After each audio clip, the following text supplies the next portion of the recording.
جھوٹ بول کے بندہ کمائے تو زیادہ کما لیتا ہے.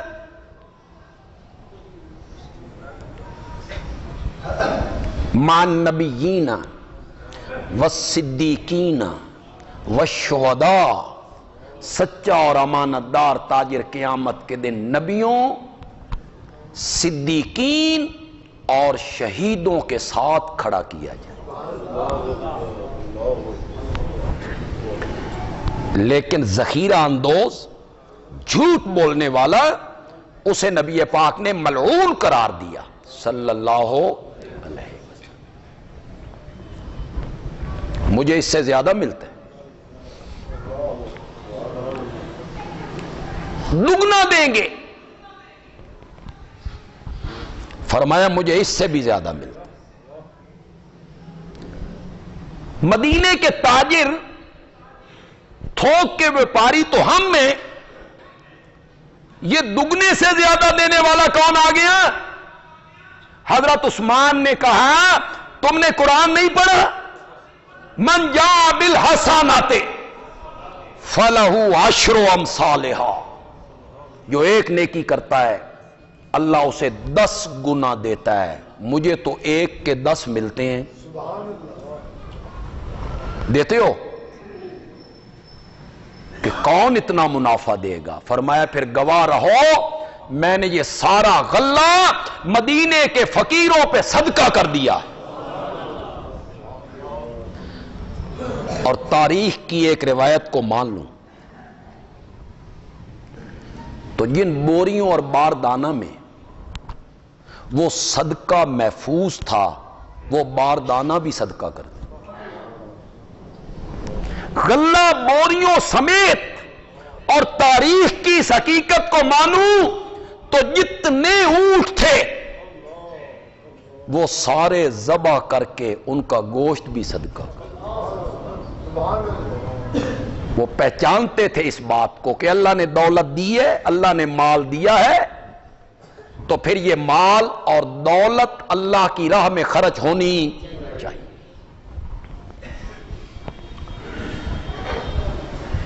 اسی کو اس آیت نمبر 80 میں 180 میں اللہ نے تھوڑے سے دوسرے رنگ میں بیان کیے. قرآن کے 2 رنگ ہیں، ایک ترغیب ایک ترہیب. یہ سر دے اتو گزر گئی ہونی. ایک کبھی کبھی اللہ رغبت دلاتے ہیں اور کبھی کبھی اللہ ڈراتے ہیں. یہاں ڈرایا، فرمایا جو لوگ یبخلون، بخل کرتی ہے. بخل ہے جس جگہ پہ اللہ نے خرچ کرنے کا حکم دیا بندہ اس جگہ پہ مال خرچ نہ کر. اس کو کیا کہتے ہیں؟ بخل. اور فضول خرچی کسے کہتے ہیں؟ جس جگہ پہ اللہ نے خرچ کرنے سے روکا اس جگہ پہ خرچ کرنا، یہ فضول خرچی ہو گئی، اسراف ہو گیا.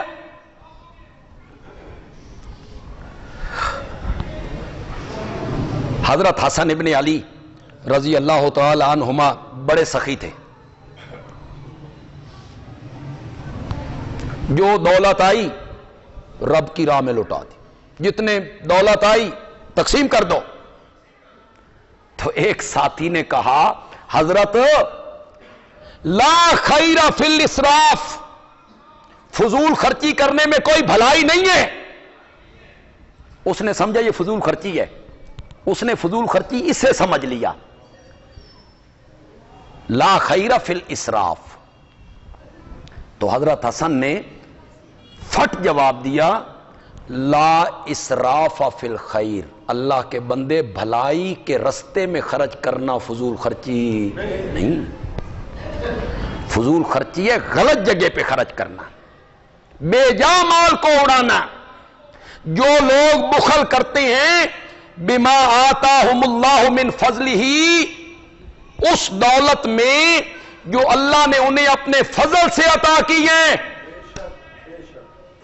اپنی فضل سے جو اللہ نے ان کو دولت دی ہے، جو بخل کرتے ہیں وہ مت سمجھیں ہوا خیر لہم کہ یہ بخل کرنا، کنجوسی ان کے حق میں بہتر ہے، بل ہوا شر لہم، بلکہ یہ کنجوسی اور بخل ان کے لیے کیا ہے؟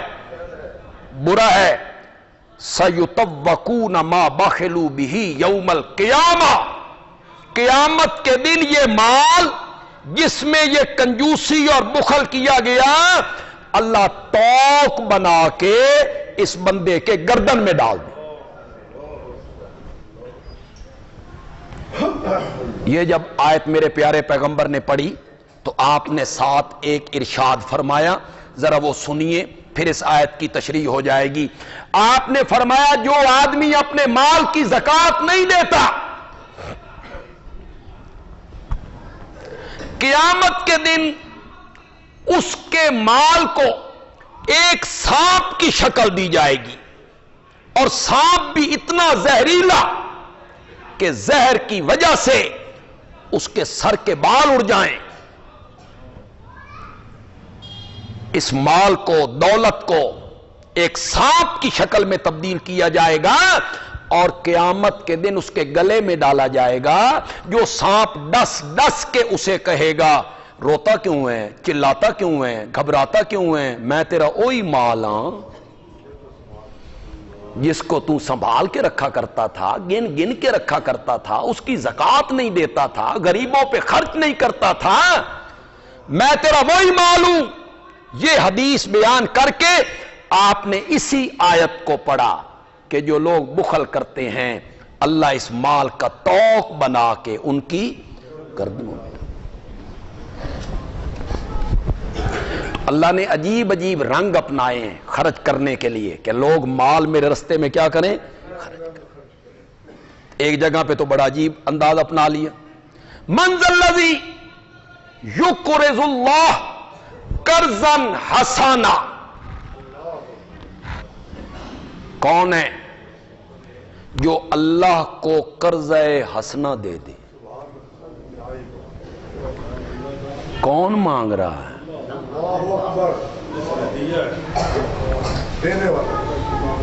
مال بھی اسی کا، انداز دیکھو، ویسے نہیں دیتے ہو قرضہ دے دو، ویسے نہیں دیتے ہو قرضہ دے دو، اور دنیا کا ہر سود حرام ہے۔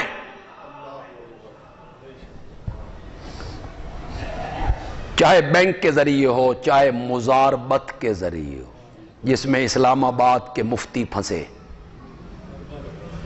اربوں روپیہ مزاربت، بڑے بڑے مولوی، بڑے بڑے عالم، خدا کی قسم نام بندہ سنتا ہے دنگ رہ جاتا ہے۔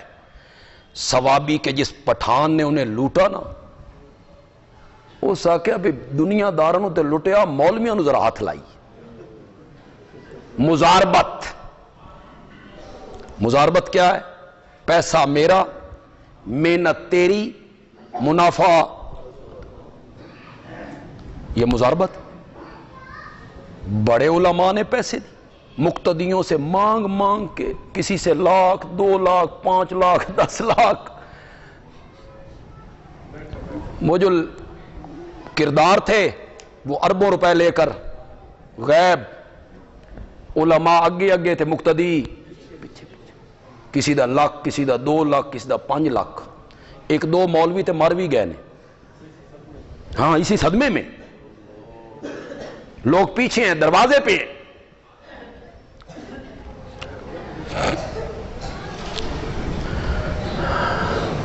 میری امت پہ ایک وقت آئے گا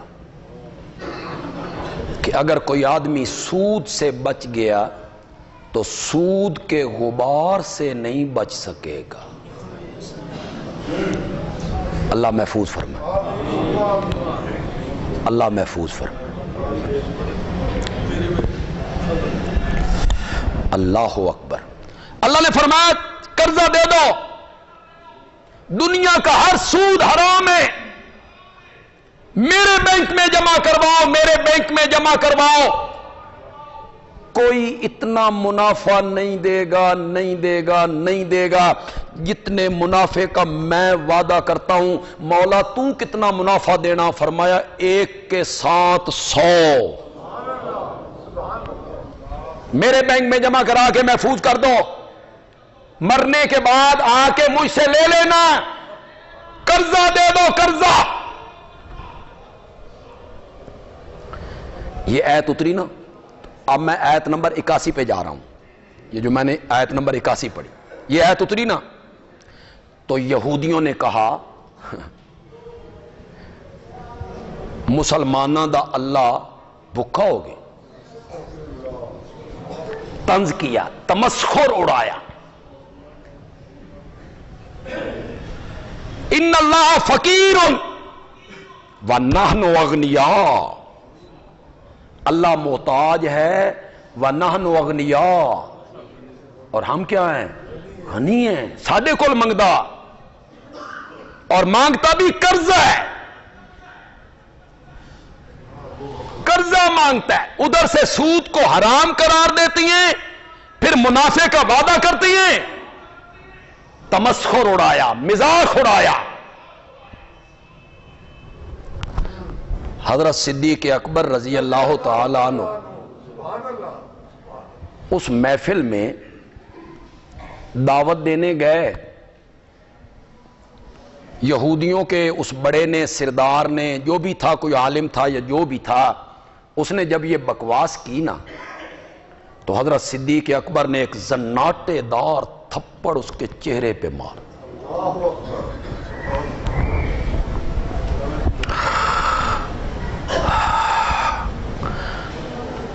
جو نرم مزاج لوگ ہوتے ہیں, حلیم متبع, حلیم متبع, دعا کرو انہوں نے غصہ نہ آئے. جو غسیل ہوتے ہیں, بھڑک گئے پاؤں پہ ہی. کچھ ہوتے ہیں حلیم متبع, لیکن کوئی موقع ایسا ہوتا ہے کہ وہ حلم نہیں, حوصلہ نہیں, صبر نہیں. یہ صدیق اکبر بڑے حلیم متبع ہیں, بڑے نرم مزاج. لیکن یہاں جب بکواس سنا نا کہ رب کے متعلق یہ جملہ اس نے بولا ہے, تو پھر ان سے بھی حوصلہ اور صبر نہ ہو. حدیبیہ کے مقام پہ جو مشرکین کا نمائندہ آیا تھا اور بار بار نبی پاک کی داڑھی مبارک کو ہاتھ لگاتا تھا, تو میرے نبی کا جو پہرے دار تھا اس نے کہا ہاتھ پرا کر, اگر اب تو نے ہاتھ آگے بڑھایا نا تو یہ میری تلوار دیکھی ہے. اس نے کہا یہ کون ہے؟ کہ یہ فلاں ہے. تو اس مشرکین کے نمائندے کے منہ سے ایک جملہ نکلا, نبی پاک کو خطاب کر کے کہتا ہے یہ جو آپ کے دائیں بائیں ارد گرد سارے ہیں نا, مشکل کی گھڑی آئی تو ان نچو نظر کسی نہیں آنا, یہ سب تتر بتر ہو جائیں گے, بھاگ جائیں گے. حضرت صدیق اکبر نے فرمایا امسس بذلات, خاموش ہو اور جا کے لات کی شرمگاہ چوم. اب لات ان کا کیا ہے؟ معبود ہے. معبود سے بندے کو کتنا پیار ہوتا ہے. تو جملہ حضرت ابوبکر نے کیا بول دیا؟ جا لات کی شرمگاہ جا کے چوم. غیر اللہ کے پجاریوں, وقت آئے گا تو دنیا دیکھے گی کہ ہم محمد کے نام پہ کتنی قربانی دیتے ہیں صلی اللہ علیہ وسلم. حضرت صدیق اکبر نے تھپڑ مارا اور ساتھ ایک جملہ کہا یہودی کو, اگر تمہارے اور ہمارے درمیان معاہدہ نہ ہوتا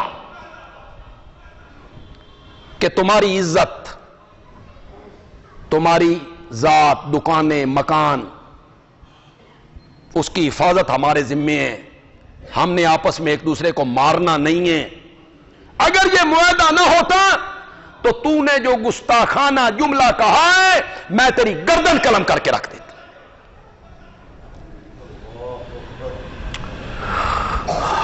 لیکن صرف تھپڑ مارنے پہ اکتفا کی,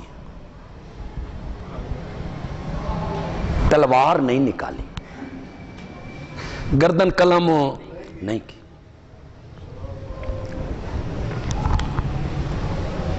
یہ جو اسلامی مملکت میں اقلیتیں ہوتی ہیں, ان کی جان و مال کا تحفظ جو ہوتا ہے وہ حکومت وقت کی ذمہ داری ہوتی ہے، ان کو تحفظ حاصل ہوتا ہے، وہ اقلیتیں، جتنی بھی اقلیتیں ہوں وہ ذمہ بن کے رہیں، اور جو ان کے حقوق ہیں وہ اپنے حقوق کو حاصل کریں۔ یہ قصور میں ایک واقعہ ہوا کوٹ رادھا کشن میں کہ عیسائی میاں بیوی کو بالکل زندہ بھٹے میں جلا دیا گیا۔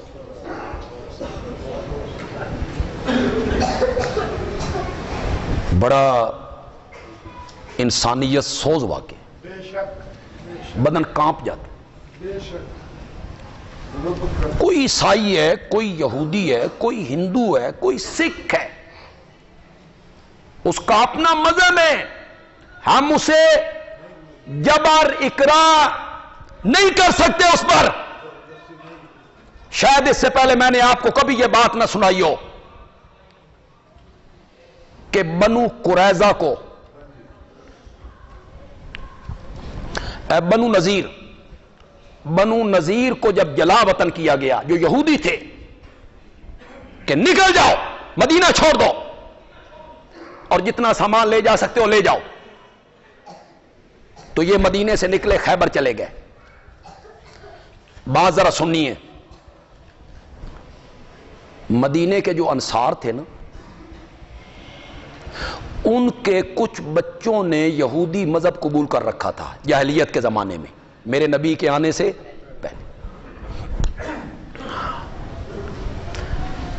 مشرک تھے نا وہ لوگ، مشرک تھے، تو انصار کی عورتیں منت مانتی تھیں، جن عورتوں کے بچے نہیں بچتے تھے تو وہ منت مانتی تھیں، یہ ساڈا پتر بچ گیا نا تے اسی اس نو یہودی بنا دی، تو وہ یہودیوں کے سپرد کر دیتے ان بچوں کو۔ تو جب بنو نذیر مدینے سے نکلنے لگے نا، تو جن انصاریوں کے وہ بچے یہودی ہو گئے تھے وہ انصاری آ گئے، یہ تو ہمارے بچے ہیں۔ تو نبی پاک نے انہیں نہیں روکا، اور ایمان لانے کے لیے ان پر جبر بھی نہیں کیا۔ ان سے پوچھا، ہاں، انہوں نے کہا جی ہم یہودی ہیں، یہودی رہنا چاہتے ہیں، ان کے ساتھ ہی جانا چاہتے ہیں۔ آپ نے نہ جبر کیا، نہ اکراہ کیا، نہ زبردستی روکا کہ جو یہودی ہے، چاہے انصار کا بچہ ہے، اگر وہ یہودیوں کے ساتھ جانا چاہتا ہے تو چلا جائے۔ یہ ٹھیک ہے کہ جو اقلیتیں ہیں انہیں اسلام اور شاعر اسلام اس کا لحاظ رکھنا چاہیے، انہیں لحاظ رکھنا چاہیے، مساجد کا، قرآن کا، پیغمبر اسلام کا، صحابہ کا، اسلام کے جو شاعر ہیں اس کا انہیں احترام کرنا چاہیے۔ یہ بالکل ٹھیک ہے۔ کیوں جی؟ ہم جو مسلمان ہیں ہم حضرت عیسیٰ کا احترام نہیں کرتے، حضرت مریم کا؟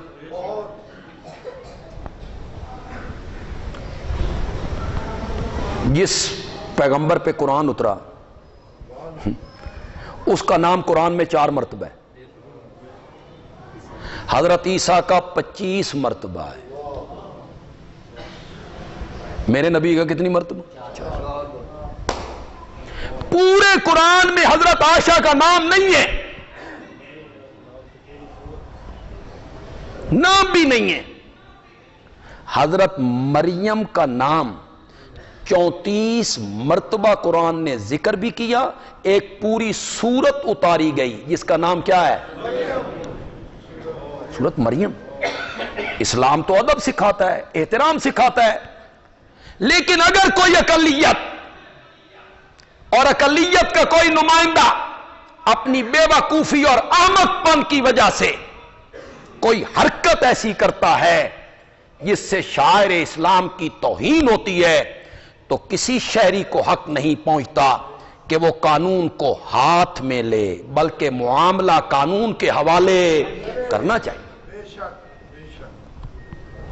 یہ نہیں ہے کہ ہم خود بدلہ لیتے پھریں، خدا کے لیے آپ سمجھیں۔ وہاں بھی میں نے یہ شنید ہے، میں مسجدوں میں اعلان ہو گیا، قرآن کے ورق جلا دیے، اکٹھے ہو جاؤ جی، جمع ہو جاؤ جی۔ پھر جب قرآن کی بات آ جائے تو پھر نہ آپ سوچتے ہیں، نہ آپ سمجھتے ہیں، نہ آپ دیکھتے ہیں، نہ آپ غور کرتے ہیں، نہ آپ پس منظر کو دیکھتے ہیں اس کے پیچھے کیا ہے۔ پھر آپ بھاگ کھڑے ہوتے ہیں، پھر آپ کے ہاتھ میں جو آتا ہے آپ لے کے نکل جاتے ہیں، پھر قانون کو آپ ہاتھ میں لے لیتے ہیں۔ گجرانوالہ میں آج سے 8-10 سال پہلے کی بات ہے شاید، ایک آدمی کو گلیوں میں گھسیٹ گھسیٹ کے مار دیا گیا تھا، گلیوں میں گھسیٹ گھسیٹ کے۔ کیوں؟ اس نے قرآن چولہے میں ڈالا ہے، حالانکہ وہ خود حافظ قرآن تھا۔ وہ خود کیا تھا؟ ہوا کیا؟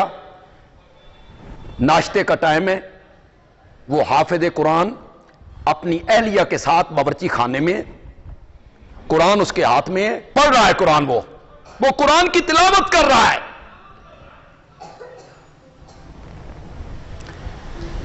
کسی بچے کی ٹکر لگنے سے یا ہاتھ میں سے قرآن چھوٹ گیا، وہ چولہے پہ جا لگا، وہ جل رہی تھی آگ، اوپر سے پڑوسن کی ایک عورت آئی، اس نے دیکھا، اس نے باہر جا کے کہا قرآن نو اگلا چھڈی نے۔ بس پھر نہ محلے والوں نے آؤ دیکھا، نہ تاؤ دیکھا، نہ یہ دیکھا کہ یہ خود حافظ قرآن ہے، اس کے چہرے پہ سنت رسول ہے۔ پھر اسے گلیوں میں گھسیٹ گھسیٹ کے اس بیچارے کو مار دیا۔ تو کم از کم اس واقعے کا پس منظر دیکھیں، اور یہ دیکھنا کس کا کام ہے؟ عدالتوں کا، قانون کا۔ آپ خود قانون، کیا مسئلہ ہے؟ ایک تو جائلوں میں مسئلے مشہور ہوتے ہیں، کیا عیسائی کے ساتھ کھانے پینے سے اسلام نے منع کی؟ ان کے برتن استعمال کرنے سے اسلام نے منع کیا؟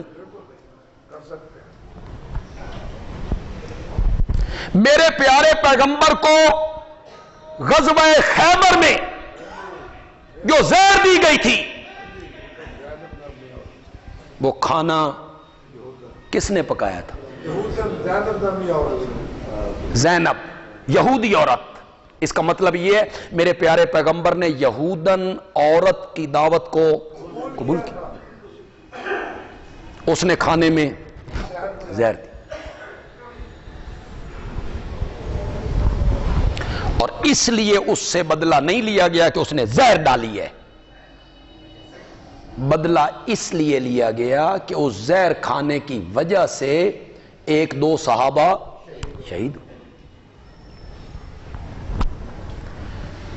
جتنے پڑھے لکھے لوگ آپ یہاں موجود ہیں، مجھے بتائیے نجران کا جو عیسائیوں کا وفد آیا تھا مدینہ منورہ میں، کہاں ٹھہرایا گیا تھا؟ مسجد نبوی میں۔ اور جب ان کی عبادت کا وقت ہوا، وہ تو مشرق کی طرف منہ کرتے ہیں، ان کا قبلہ تو مشرق کی جانب ہے۔ جب عبادت کا وقت آیا اور انہوں نے کہا کہ ہم نے عبادت کرنی ہے، کس جگہ پہ کریں؟ آپ نے فرمایا اسی مسجد میں کر۔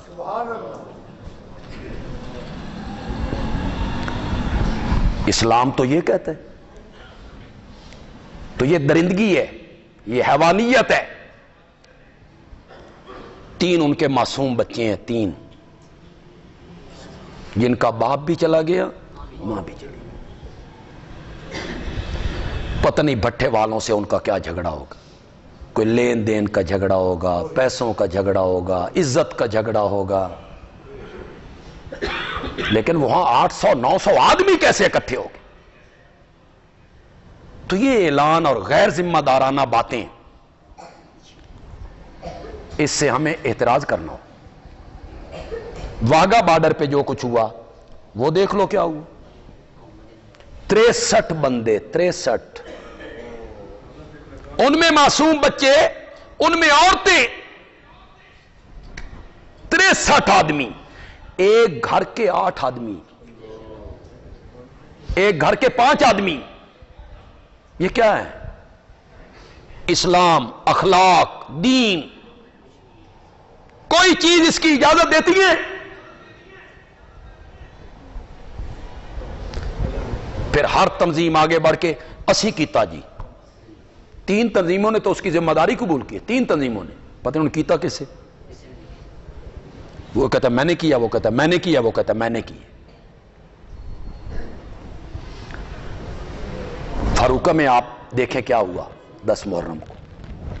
2 آدمی شہید ہوئے، کئی لوگ زخمی ہوئے. تو یہ سوچنا پڑے گا حکومت کو کہ ماتمی جلوسوں کے دوران اسلحہ کیسے آ گیا،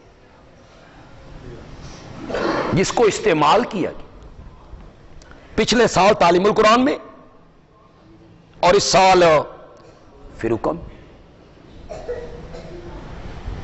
1 مہینہ ہو گیا ہے، میٹنگیں ہو رہی امن کمیٹی کی، انتظامیہ کی. اتنے علماء فلاں ضلع میں بند، اتنے علماء فلاں ضلع میں بند، اتنے علماء فلاں ضلع میں. اس کا مطلب یہ ہے کہ 2 مہینے کے لیے ان علماء کو ان ضلعوں میں بند کر دو، باقی 10 مہینے خیر ہے. عجیب تماشا. بھائی اگر ان علماء کی تقریر سے فساد پھیلتا ہے تو پھر یہ کیا ہوا؟ بھائی ذی الحج میں جائز، محرم میں ناجائز. اور اس کی ایک لسٹ پڑی ہوئی ہے، علماء مر چکے ہیں، لسٹ میں ابھی نام ہو باقی. مولانا اکرم عابد مرحوم، کسی اخبار میں نے پڑھا خوشاب میں کہ کہیں مولانا اکرم عابد مرحوم پر بھی پابندی. چل بھائی، ایجنسیاں دیکھیں آپ، ان کی رپورٹیں دیکھیں آپ. تمہیں اتنا بھی پتہ نہیں ہے کہ ایک آدمی مر گیا ہے؟ وہ پرانی لسٹیں اٹھا کے بغیر دیکھے بھالے. یہ ساری اتنی کاروائیاں کرنے کے باوجود پھر حادثہ کیسے ہو گیا؟ اس کا ذمہ دار کون ہے؟ اس کی صحیح طور پہ تحقیق ہونی چاہیے. کیوں بھائی، صحیح کہہ رہا ہوں کہ غلط کہہ رہا ہوں؟ تحقیق ہونی چاہیے. اس کے پس منظر میں کون ہے، اصل مجرم کون ہے، اور جو اصل مجرم ہے انہیں قرار واقعی سزا ملنی چاہیے، تاکہ آئندہ کوئی آدمی اس طرح کی حرکت نہ کر سکے. اور وہ جو کوٹ رادھا کشن میں ہوا مسیح برادری کے ان لوگوں سے، اس کی بھی صحیح تحقیق ہونی چاہیے. اور جو مجرم ہے نا، ان کو ایسی سزا ملنی چاہیے کہ پچھلوں کے لیے عبرت بن جائے. کیوں بھائی، صحیح کہہ رہا ہوں کہ غلط کہہ رہا ہوں؟ ایسی سزا ملنی چاہیے جو اصل مجرم ہے، جنہوں نے یہ کام کیے. اوہو، درس قرآن انشاءاللہ مغرب کے بعد 18 بلاک کی مسجد میں حسب سابق انشاءاللہ ہوگا جی، انشاءاللہ. یہ ہر ہفتے ہوتا، ہر جمعے کو ہوتا ہے. مغرب کے بعد آج بھی ہوگا. آپ تمام حضرات اس میں تشریف لائیں گے جی.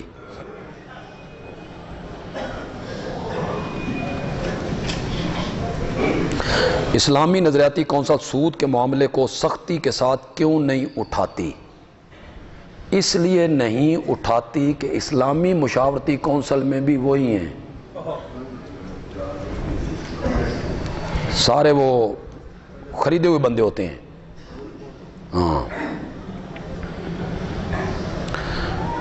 یہ جو میں نے 9 محرم کے اجتماع میں کہا تھا کہ یزید 3 سال امیر حج رہا، یہ سن 51، 52، 53 کا زمانہ ہے، جب حضرت امیر معاویہ خلیفہ تھے جی.